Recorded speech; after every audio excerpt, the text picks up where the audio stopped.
ഫസ്റ്റായിട്ട് നമുക്ക് വുഡ് ഉപയോഗിക്കാൻ പറ്റുന്നത് പൊളൈറ്റ് റിക്വസ്റ്റിനാണ്.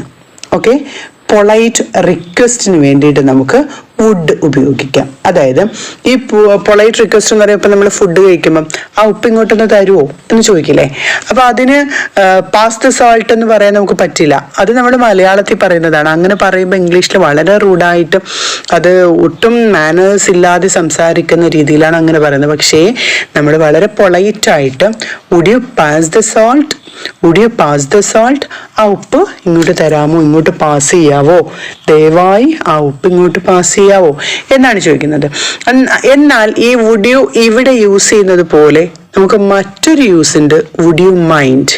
വുഡ് യു മൈൻഡ് എന്നുള്ളത് നമുക്ക് പ്ലീസിന് പകരമായിട്ട് യൂസ് ചെയ്യാം. ഓക്കെ, ഇപ്പൊ ആ വിൻഡോ ഒന്ന് അടയ്ക്കാവോ എന്ന് ചോദിക്കുകയാണ്.